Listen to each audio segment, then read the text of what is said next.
কৃষক বন্ধু নতুন প্রকল্পে বাংলার কৃষকদের মোট 5,859 কোটি টাকা সহায়তা দেওয়া হলো। শুধু এবছরে সব মিলিয়ে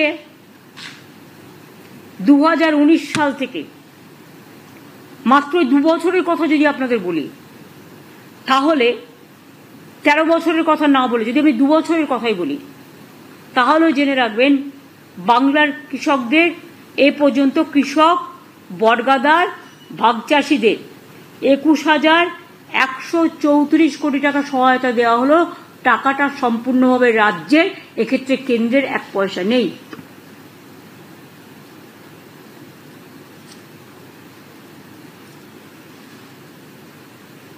Am I clear?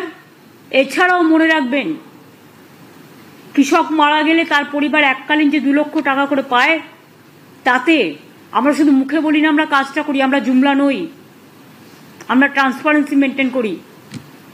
1,27,000 বেশি কৃষক পরিবারকে 2,544 কোটি টাকার বেশি সহায়তা প্রদান করা হয়েছে।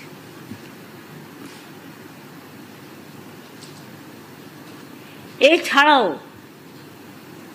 শস্য বীমা প্রকল্প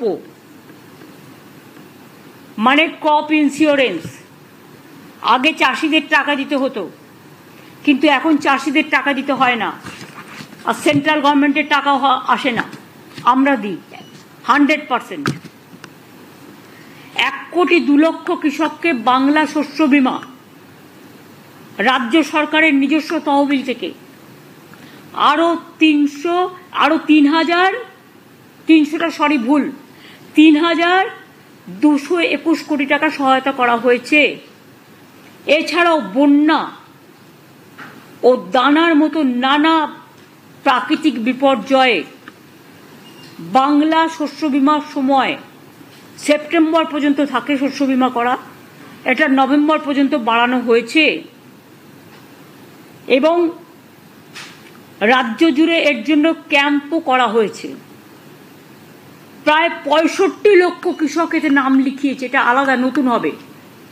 যারা এই দানাটা কমপ্লিট হয়ে গেছে, ডিসেম্বর মাসের মধ্যেই এই ক্ষতিপূরণটা যোগ্য কৃষক, প্রত্যেক যোগ্য কৃষক বা ক্ষেত মজদুর বর্গাদার যেই থাকুক, ক্ষতিপূরণের টাকাটা পেয়ে যাবে।